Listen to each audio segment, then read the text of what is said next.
He's got a knife. That's not a knife. That's a knife. Los Angeles, 2025. A small flat overlooking Venice Beach. On the TV, Crocodile Dundee is still playing. The film that once made millions of Australians proud, and millions of others think they'd figured Australia out. In the flickering light, Paul Hogan leans back in his chair, a cup of tea gone cold beside him. When the younger face of himself fills the screen, he lets out a faint smile. One part nostalgia, one part distance. 30 years ago, he was the man who made the whole world laugh. Now, people still argue. Did Paul Hogan sell Australia to the world, or simply make the world see it? Back in the 1980s, Australia was searching for its own voice. Then along came a bloke with a rough tongue and a loud laugh. Someone who broke the line between worker, artist, and toff with a single wisecrack. The world fell in love. Hollywood called him the everyday hero. And suddenly, that smile wasn't just his anymore. It belonged to a nation. The New York Times once wrote, "Paul Hogan is the Australia Americans want to believe in. Friendly, free, uncomplicated, unapologetic." But in Sydney, a few columnists shot back. He's made the world think Australia's nothing but beer, crocs, and white blokes. Both sides had a point, and somewhere in between stood a man who no longer knew which side he was on. From a rigger on the Sydney Harbour Bridge, Paul Hogan became the face of an entire continent. And then that image swallowed him whole. Behind the laughter came a decade-long tax battle, broken marriages, and the quiet sting of being doubted by the very country that once cheered his name. All his life, he'd lived by one rule: don't pretend to be classy. Speak the language of ordinary people. But when his laughter echoed across the planet, the ordinary bloke was no longer allowed to slip up. Fame took him far, sometimes so far he couldn't find his way home. Now, before we go any further, pour yourself a drink, grab a little something to eat, and join us as we head back to where it all began. To a skinny bridge worker in 1950s Sydney, who first discovered that a single laugh could save a life.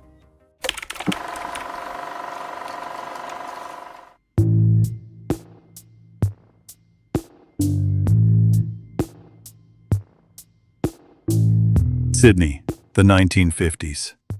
The Harbour Bridge was still a symbol of oil smoke, sea wind, and the clang of steel echoing from dawn till dusk. Among the men hanging from cables high above the water was a skinny kid named Paul Hogan. The first time he clipped on a safety harness, the fog was so thick he couldn't see the harbor below. One mate joked, "If you fall, give us a wave before you disappear." Paul grinned, "I'll make sure it's a funny one." They called him reckless. But really, he just refused to let life go by without a good story.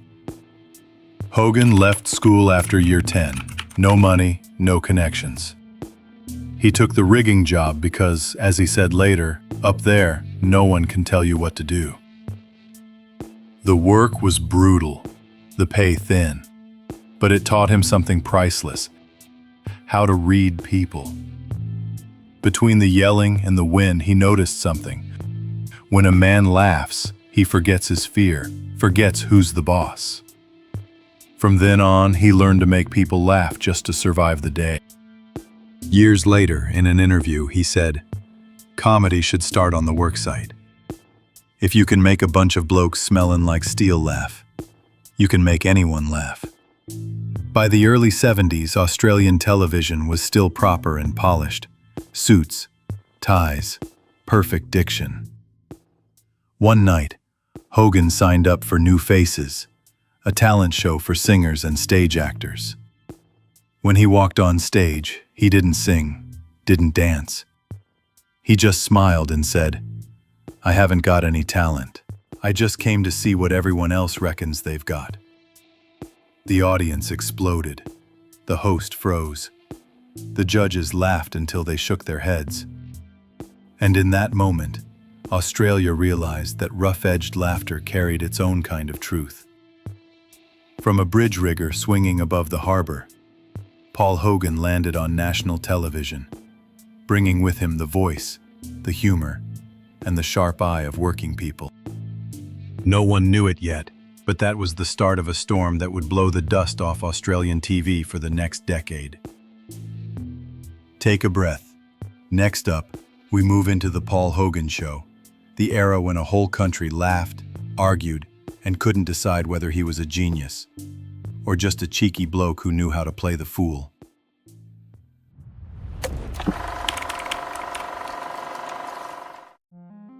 In 1973, Channel 9 launched a new show, The Paul Hogan Show. No one expected it to last.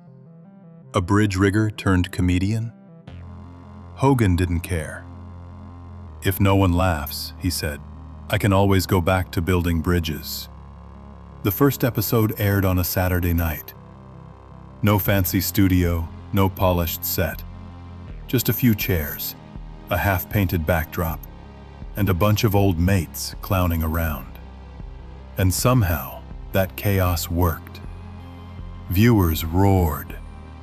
They realized this wasn't London-style comedy with clever accents and tidy punchlines. This was sweat-stained humor, the kind that smells like beer and concrete.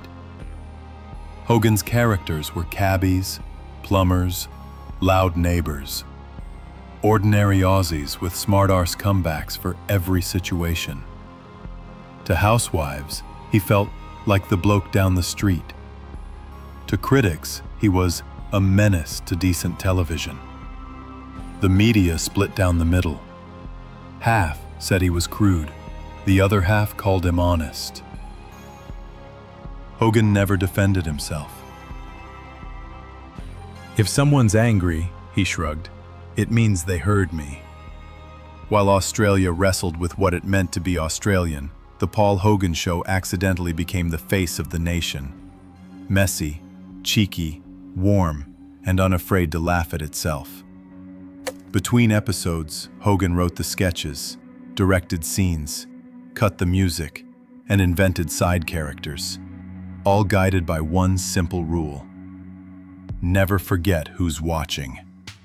That raw authenticity bled beyond television, into ads, radio, tourism campaigns. When the network planned to axe the show, ratings doubled. After 10 years, the Paul Hogan Show had done more than change Australian TV.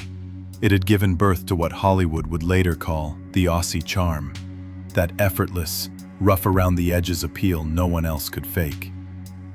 Take a moment, because next, that laughter will cross the ocean. And in a small film called Crocodile Dundee, Paul Hogan will make the world fall for Australia and find himself trapped inside the legend he created.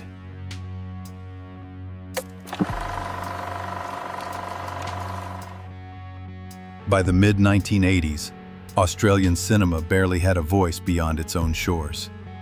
Then Crocodile Dundee arrived. A small, low-budget comedy shot between the desert and New York, co-written by Paul Hogan and his mate John Cornell. No one expected much from it. But the moment American audiences heard Mick Dundee say, "That's not a knife. That's a knife," the theater erupted. The film became a global phenomenon. It grossed over $300 million, won Hogan a Golden Globe for Best Actor, and gave Australia a brand new cultural icon. The Prime Minister praised him for bringing Australia to the world with a smile. Newspapers called him the man who made Americans fall in love with Oz. But after the applause faded, a quieter question crept in. Had he sold Australia? By wrapping it in beer, bushland, and a rough outback accent, and shipped it off as a product?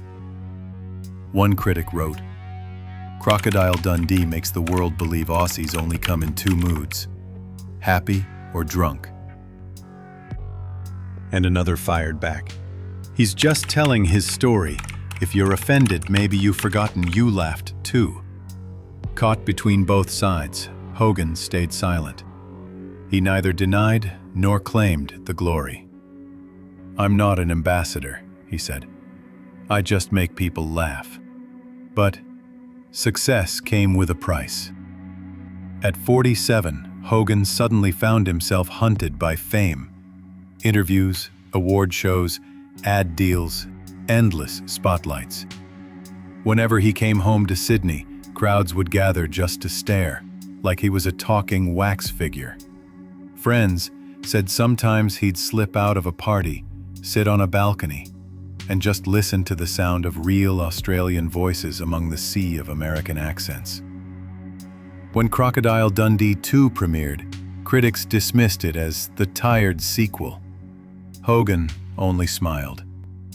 If you've made something the whole world remembers, then even when they knock it, they're still talking about it. The film ended with Mick Dundee pushing through the New York crowd, calling out to his girl, "I'm just a bloke from down under." What was meant as a farewell line became a cage. From that day on, wherever he went, whatever he did, Paul Hogan was still Mick.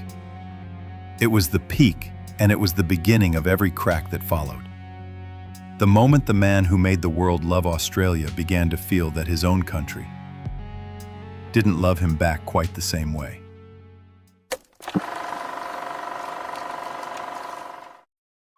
Mr. Hogan was banned from leaving Australia last month because of a claim that he owes the tax office millions of dollars. 2003.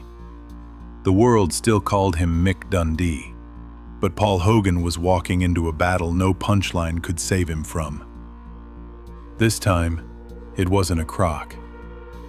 It wasn't the tabloids. It was the Australian tax office. Investigators accused him of hiding income from Crocodile Dundee and global ad deals through offshore accounts. The press called it the biggest tax chase in Australian history. The Sydney Morning Herald ran headlines that ended with a sting. The man who once made the world laugh is now making Australia frown. Hogan denied everything. He swore he owed nothing, that the figures were twisted by a mess of international accounting laws. But as the case dragged on year after year, the public stopped listening. People picked sides. One half said he was framed. The other half muttered, "Guess the joke's over." Under siege, Hogan left Australia for Los Angeles, just to breathe, as he put it. The media called it running away. One journalist wrote, "It's bitter seeing the man who sold Australia to the world forced to leave it for peace." Across the Pacific, he lived simply, drove himself, cooked his own meals, bought Aussie magazines. But back home, the image had shifted. No longer the everyman hero, he was now the rich man gone cold. A colleague said, "Paul knows the crowd better than anyone, but he'll never beg for their love. If they once laughed with him and turned their backs, he figures they'll forget soon enough." The investigation dragged through the 2000s, to the US, Switzerland, even Jersey Island. He was banned from leaving the country, then cleared, then summoned again. By 2012, the government quietly dropped the case. No winners, no losers. Just a legend worn thin by time and suspicion. When he finally flew home to Sydney, Hogan smiled wearily at the cameras. "Anyone hero tax?" he joked. "I've got a few tips." The crowd laughed, softly, politely. It wasn't the same laughter as before. It sounded like a nation testing whether it still believed in him. That night, a reporter asked, "Do you still see yourself as an Aussie hero?" Hogan looked straight into the lens, voice steady. I never thought I was a hero. I just thought I was Australian. And sometimes, Australia forgets how to laugh. In the next part, the lights dim. The applause is gone. And we find out how the man who made the world laugh lived, once the laughter finally stopped echoing through his own home. Farewell, Aussie stars, Paul Hogan. Part 6. The Man Behind the Smile. Los Angeles, 2010s. A small house, tucked behind the palms of Venice Beach. On the balcony, Paul Hogan often sat with a cup of cold coffee and an old Australian newspaper folded on his lap. No film crews, no audience. Just the hiss of waves and the call of seagulls echoing through the salt air. He once said, "I don't hate my country. I'm just tired of having to prove I still deserve it."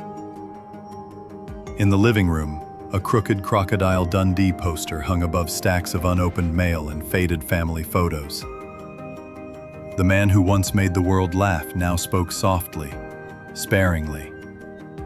Friends said whenever someone brought up his glory years, he'd shake his head and mutter, "That was then." Even laughter gets old.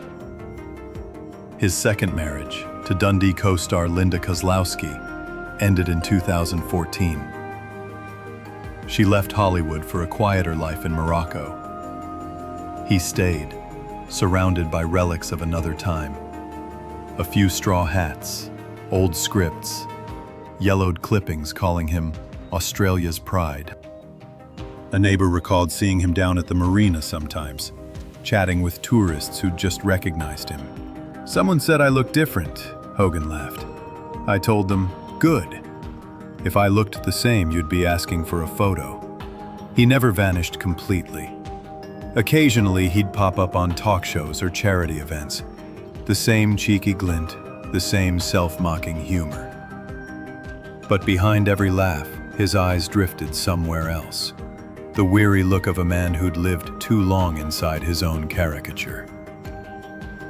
In a rare 2020 interview, he said quietly, "I don't see myself as a legend.